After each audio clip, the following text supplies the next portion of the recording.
Welcome to Thanjavur maths. இந்த வீடியோவில் நம்ம பார்க்க போகிறது 11th ஸ்டாண்டர்டுக்கான ட்ரிக்னாமெட்ரிக் ஃபங்க்ஷன்ஸ் அப்படிங்கிற சாப்டரில் தான் நம்ம பார்க்க போகிறோம். இதில் ஃபஸ்ட்டு நம்ம பார்க்க போகிறது என்னென்னா டிகிரி மெஷர்னா என்ன, ஆங்கிள் மெஷர்னா என்ன அப்படிங்கிறத பற்றி தான் இந்த வீடியோவில் பார்க்க போகிறோம். ஸோ அது தெரியறதுக்கு முன்னாடி டிகிரினா எப்படி ஃபார்ம் ஆகுது அப்படின்னு சொல்லி நம்ம ஃபஸ்ட்டு பார்க்கணும். ஸோ அதுக்கு இப்போ ஃபஸ்ட்டு நம்ம வந்து ஒரு ரே ஒன்று வரைகிறோம். அதாவது எண்டே இல்லாமல் போயிட்டுருக்க லைனை தான் நம்ம வந்து ரே அப்படின்னு சொல்லுவோம். ஸோ ஓஏ அப்படின்னு சொல்லி ஒரு ரே ஒன்று வரைஞ்சிக்கிறேன். இப்போ நான் என்ன பண்ணுறேன்னா இந்த ரேயை இந்த ஆன்டி கிளாக் வைஸ் டைரக்ஷன், இது வந்து கிளாக் வைஸு, இது ஆன்டி கிளாக் வைஸ்.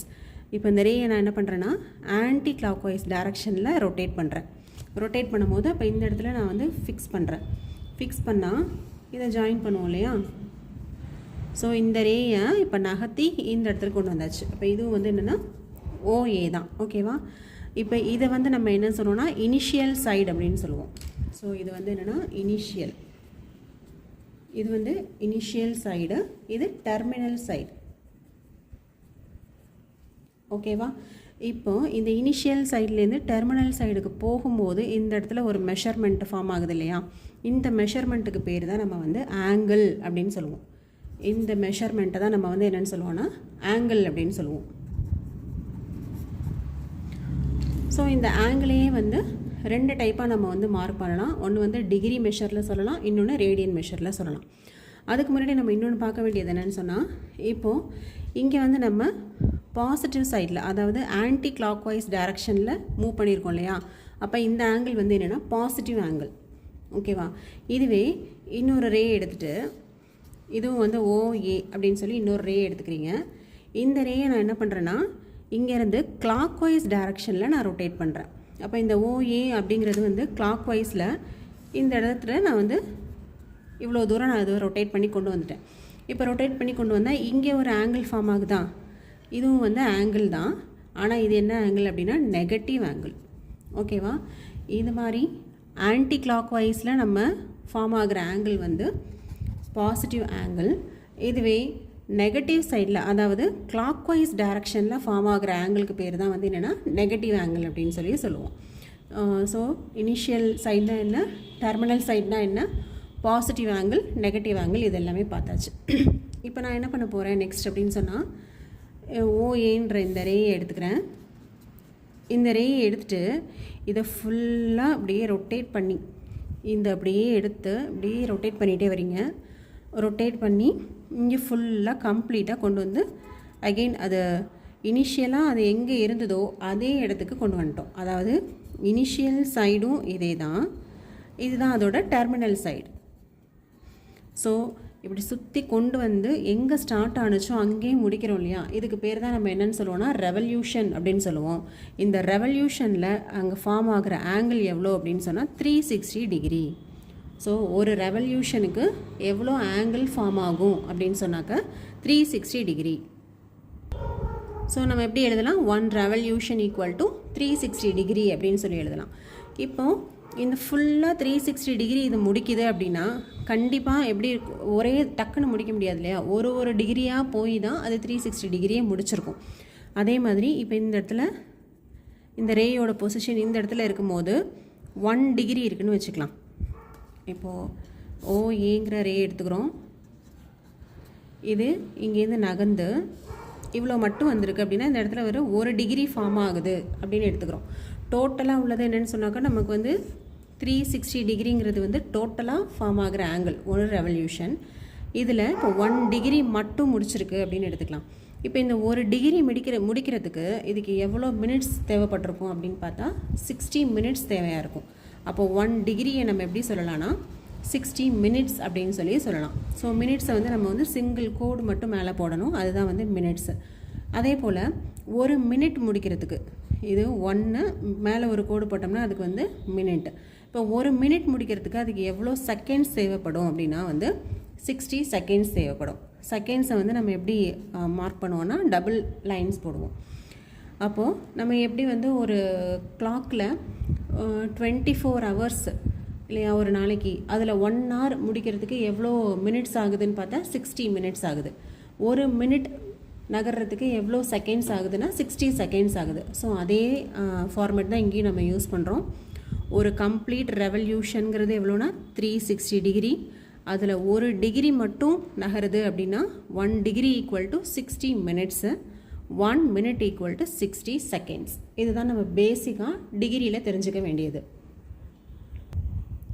ஸோ இதுலேருந்து நம்ம என்ன ஃபைனலாக கொண்டு வந்திருக்கோம் அப்படின்னா, டிகிரி மெஷரில் நம்ம தெரிஞ்சுக்கிறது வந்து 1 degree equal to 60 minutes, 1 minute equal to 60 seconds. இப்போ வந்து ஃபுல்லாக டிகிரி மெஷர்னால் என்ன அப்படின்னு சொல்லி டீட்டெயிலாக பார்த்தாச்சு. அடுத்தது நம்ம பார்க்க போகிறது வந்து ரேடியன் மெஷர். ஏன்னு சொன்னால் இப்போ வந்து ஆங்கிளை,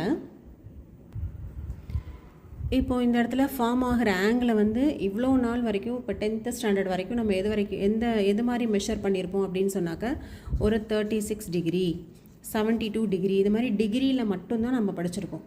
எப்போ தான் 11th ஸ்டாண்டர்டில் தான் நம்ம என்ன பண்ண போகிறோம் அப்படின்னா, இந்த டிகிரிக்கு பதிலாக இன்னொரு மெஷர்மெண்ட் யூஸ் பண்ண போகிறோம். அதுக்கு பேர் தான் என்னென்னா ரேடியன் மெஷர் அப்படின்னு சொல்லி பேர். ஸோ அது என்னன்னு சொல்லி பார்க்கலாம். அதை பார்க்குறதுக்கு நம்ம என்ன பண்ணுறோன்னா, ஒரு யூனிட் சர்க்கிள் வரைகிறோம். யூனிட் சர்க்கிள்னால் என்ன அப்படின்னாங்க, அதோட ரேடியஸ் வந்து 1 சென்டிமீட்டராக இருக்கலாம், 1 மில்லிமீட்டராக இருக்கலாம், 1 கிலோமீட்டராக இருக்கலாம். ஸோ என்ன மெஷர்மெண்ட் வேணுமோ இருக்கலாம். ஆனால் அதோட மெஷர்மெண்ட் வந்து 1 மட்டும்தான் இருக்கணும். அதுக்கு பேர் தான் நம்ம என்னென்னு சொல்லுவோம்னா யூனிட் சர்க்கிள் அப்படின்னு சொல்லுவோம். இப்போ நான் வந்து ஒரு யூனிட் சர்க்கிள் வரைஞ்சிருக்கேன். அதில் OA அப்படிங்கிறது ரேடியஸு. இது ஒரு யூனிட் சர்க்கிள். அப்போ இதோட யூனிட் வந்து மெஷர்மெண்ட் வந்து 1. இப்போ நான் இன்னொரு இப்போ இந்த ரே இருக்கு இல்லையா, இதை OAங்கிறத ரேயாகவும் நம்ம கன்சிடர் பண்ணிக்கலாம். இப்போ எப்படி நம்ம டிகிரியில் பார்த்தோமோ, இந்த OA அப்படிங்கிற இந்த ரேயை நான் அப்படியே கொஞ்சம் கொஞ்சமாக நகர்த்திட்டு போகிறேன். இங்கேருந்து இப்படி நகர்த்தி இந்த இடத்துக்கு கொண்டு வரேன் Bங்கிற பாயிண்ட்டுக்கு. அப்போ இங்கேயும் ஸோ இங்கே இருந்த ரே வந்து இப்போ இங்கே வந்துருச்சா, இங்கே வந்துருச்சு. இந்த இடத்துல நமக்கு வந்து ஒரு ஆர்க் ஒன்று ஃபார்ம் ஆகுதா. இங்கே AB அப்படிங்கிறது வந்து ஒரு ஆர்க் ஒன்று ஃபார்ம் ஆகுது. இந்த ABயோட லெங்க்த்தும் எவ்வளோனா யூனிட் தான், ஒரு யூனிட் தான் நம்ம பார்க்குற மெஷர்மெண்ட்டு. ஸோ இங்கேருந்து பார்த்தீங்கன்னா OAவும் ஒரு யூனிட்டு, OBயும் ஒரு யூனிட் தான். இந்த ABங்கிற ஆர்க்கோட லெங்க்த்தும் வந்து எவ்வளோ தான், ஒரு யூனிட் தான். இந்த மாதிரி கண்டிஷனில் இங்கே ஃபார்ம் ஆகிற ஆங்கிள் இருக்கு இல்லையா, இதை வந்து நம்ம டிகிரியில் சொல்லாமல் ரேடியன்னு சொல்லலாம். அதுதான் வந்து 1 ரேடியன். ஓகேவா. 60 மினிட்ஸ் நகர்ந்து கிடைக்கிறது வந்து டிகிரின்னு நம்ம சொல்கிறோம். டிகிரிக்கும் ரேடியனுக்கும் உள்ள வித்தியாசம் வந்து இதுதான். 60 மினிட்ஸ் நகர்த்தினோம்னா அது கிடைக்கிறது வந்து 1 டிகிரி. அதுவே ஒரு யூனிட், இந்த ஆர்க்கோட லெங்க்த்து ஒரு யூனிட் வர மாதிரி இந்த ரேயை நகர்த்தினீங்கன்னா அப்போ கிடைக்கிறது தான் என்னென்னா 1 ரேடியன். ஓகேவா. இந்த ரேடியனை வந்து 1C அப்படின்னு சொல்லி மார்க் பண்ணலாம்.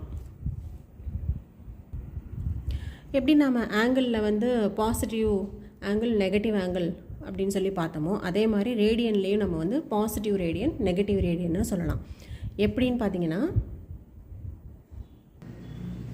இப்போது இது வந்து எந்த டைரக்ஷனில் நகர்ந்துருக்குன்னு பார்த்தீங்கன்னா ஆன்டி கிளாக் வைஸில் நகர்ந்துருக்கு. ஆன்டி கிளாக் வைஸில் இருக்கிறதுனால இது வந்து பாசிட்டிவ் ரேடியன். இதே போல் இன்னொரு டயக்ராம் வரைகிறோம். ஸோ இதுவும் வந்து ஒரு யூனிட் சர்க்கிள் தான். இந்த யூனிட் சர்க்கிளில் என்ன பண்ணுறோன்னா, இந்த OA அப்படிங்கிற இந்த ரேயை நான் என்ன பண்ணுறேன்னா கீழே கிளாக் வைஸில் நான் வந்து ரொட்டேட் பண்ணுறேன். கிளாக் வைஸில் இந்த ரேயை ரொட்டேட் பண்ணி இங்கே கொண்டு வரேன், Bக்கு கொண்டு வரேன். இப்போ இது ரெண்டையும் ஜாயின் பண்ணிக்கிறேன். இது ஒரு யூனிட் சர்க்கிள் அப்படிங்கிறதுனால இதுவும் 1 தான், இதுவும் 1 தான். இது நான் எவ்வளோ லெங்க்த் நகர்த்தியிருக்கேன் அப்படின்னு சொன்னால் இதுவும் வந்து ஒரு யூனிட் தான் நகர்த்தியிருக்கேன். இந்த ஆர்க்கோட லெங்க்த், ABங்கிற ஆர்க்கோட லெங்க்த் வந்து ஒரு யூனிட் தான் இருக்குது. ஆனால் இது வந்து எந்த டைரக்ஷனில் இருக்குனாக்க கிளாக் வைஸ் டைரக்ஷனில் இருக்குது. ஸோ ஆன்டி கிளாக் வைஸ் டைரக்ஷனில் இருந்தாக்க பாசிட்டிவ் ரேடியன், அதுவே கிளாக் வைஸ் டைரக்ஷனில் இருந்தால் நெகட்டிவ் ரேடியன். அப்போ இதை எப்படி நம்ம மெஷர் பண்ணலான்னா -1C. ஸோ இதை எப்படி மெஷர் பண்ணுவோம் அப்படின்னா வந்து 1Cன்னு சொல்லுவோம், இது -1C. இதுவே டிகிரியில் நம்ம பார்த்தோன்னா எப்படி பார்ப்போம். ஸோ பாசிட்டிவில் போணுச்சுன்னா 30 டிகிரின்னு சொல்லுவோம். இதுவே வந்து கிளாக் வைஸில் போணுச்சுன்னா -30 டிகிரின்னு மார்க் பண்ணுவோம் இல்லையா. ஸோ இது வந்து பாசிட்டிவ் ஆங்கிள், இது நெகட்டிவ் ஆங்கிள். அதே மாதிரி இது பாசிட்டிவ் ரேடியன், இது நெகட்டிவ் ரேடியன். ஸோ இப்போ வந்து இந்த டிகிரி, அதாவது ரேடியனுக்கும் டிகிரிக்கும் என்ன கம்பேரிசன் இருக்குதுன்னு சொல்லி நெக்ஸ்ட்டு பார்க்கலாம். அதுக்கு வந்து ஒரு ஃபார்முலா இருக்குது, அது என்னன்னு சொல்லி பார்க்கலாம். இப்போ பார்த்தீங்கன்னா ரேடியன் மெஷர் அப்படின்னா என்னன்னு சொல்லி பார்த்தாச்சு. இப்போ டிகிரிக்கும் ரேடியனுக்கும் உள்ள என்ன மாதிரியான கம்பேரிசன் அப்படிங்கிறதுக்கு இங்கே ஒரு ஃபார்முலா ஒன்று இருக்குது. அதாவது இந்த டிகிரி மெஷரையும் ரேடியன் மெஷரையும் லிங்க் பண்ணுற மாதிரி ஒரு ஃபார்முலா இருக்குது. அதை தான் என்னென்னு நெக்ஸ்ட் பார்க்குறோம். இப்போது ஆருங்கிறது என்னென்னா radius of the circle. So ஆருங்கிறது இங்கே radius of the circle. Next எல்லுங்கிறது என்னென்னா லெங்த் ஆஃப் த ஆர்க்கு. இந்த ஏபி அப்படிங்கிற ஆர்க்கோட லெங்த் வந்து நம்ம எல் அப்படின்னு சொல்லி எடுத்துக்கிறோம். இங்கே சென்டரில் ஃபார்ம் ஆகிற ஆங்கிளை வந்து நம்ம என்னென்னு மார்க் பண்ணியிருக்கோம்னா தீட்டா அப்படின்னு சொல்லி மார்க் பண்ணியிருக்கோம். இப்போது இந்த டிகிரி மெஷருக்கும் ரேடியன் மெஷருக்கும் உள்ள கனெக்டிவிட்டிக்கு ஒரு ஃபார்முலா போடுறோம். அது என்னென்னு சொன்னால் theta equal to L by R. ஓகேவா? இந்த ஆங்கிள் எப்படி நம்ம கண்டுபிடிக்கலாம்னா தீட்டாவோட ஃபார்முலா வந்து length of the arc divided by radius of the circle. இதுலேருந்து நம்ம என்ன சொல்லலாம்னா லெங்த் ஆஃப் த ஆர்க் கண்டுபிடிக்கலாம். அப்போ L equal to R into theta அப்படின்னு சொல்லி இந்த ரெண்டு ஃபார்முலா தான் நம்மளோட ஃபஸ்ட்டு எக்ஸசைஸ் ஃபுல்லாகவே நம்ம வந்து மோஸ்ட்லி யூஸ் பண்ணக்கூடிய ஃபார்முலா. ஸோ இது வந்து ரொம்ப ரொம்ப இம்பார்ட்டண்ட்டான formula. That is theta equal to L by R அப்படிங்கிறது. ஓகேவா? இதில் தீட்டாங்கிறது என்னென்னா டிகிரி மெஷர், ஆருங்கிறது என்னென்னாக்கா நமக்கு வந்து ரேடியஸ் ஆஃப் த சர்க்கிள். ஓகேவா? நெக்ஸ்ட்டு இப்போ நமக்கு வந்து சம்டைம்ஸ் அந்த ஆங்கிளை வந்து எந்த மாதிரி கொஷின் கேட்பாங்க அப்படின்னு சொன்னால் டிகிரியில் ஆங்கிளை கொடுத்துட்டு ரேடியனுக்கு கன்வெர்ட் பண்ண சொல்லுவாங்க. அதே போல் ஒரு ஆங்கிளை ரேடியனில் கொடுத்துட்டு டிகிரிக்கும் கன்வெர்ட் பண்ண சொல்லுவாங்க. ஸோ அந்த கன்வர்ஷனுக்கு யூஸ் பண்ணுற ஃபார்முலா தான் இப்போ நம்ம அடுத்தது பார்க்க போகிறது. இப்போ அது என்ன ஃபார்முலான்னு பார்த்தீங்கன்னா ஃபஸ்ட்டு வந்து கொடுத்துருக்கிற டிகிரி மெஷரை எப்படி ரேடியன் மெஷருக்கு கன்வெர்ட் பண்ணலாம் அப்படின்னு சொன்னால் radian measure equal to pi by 180 into degree measure. இதுதான் அதோட ஃபார்முலா. இதுவே ஒரு ஆங்கிளை டிகிரி மெஷரில் ரேடியன் மெஷரில் கொடுத்துட்டு டிகிரி மெஷரில் கேட்டாங்க அப்படின்னா இதுதான் formula. Degree measure equal to 180 by pi into radian measure. ஓகேவா? இந்த ரெண்டு ஃபார்முலாஸுமே வந்து ரொம்ப ரொம்ப இம்பார்ட்டண்ட்டு. இது தெரிஞ்சால் தான் நம்மளால் வந்து டிகிரிலேருந்து ரேடியனுக்கும் ரேடியன்லேருந்து டிகிரிக்கும் நம்மளால் கன்வெர்ட் பண்ண முடியும்.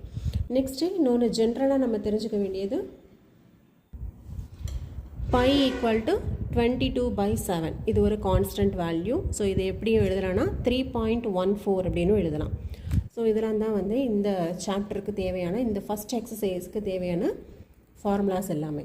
ஸோ நெக்ஸ்ட்டு நம்ம அடுத்த வீடியோவில் ஃபஸ்ட்டு எக்ஸசைஸ், அதாவது டிகிரி மெஷர் அண்ட் ரேடியன் மெஷரை பேஸ் பண்ணி வர ஃபஸ்ட்டு எக்ஸசைஸ் நம்ம வந்து நெக்ஸ்ட் வீடியோவில் பார்க்கலாம். உங்களுக்கு இந்த சேனல் பிடிச்சிருந்தா லைக் பண்ணுங்கள், ஷேர் பண்ணுங்கள், சப்ஸ்கிரைப் பண்ணுங்கள். தேங்க்யூ.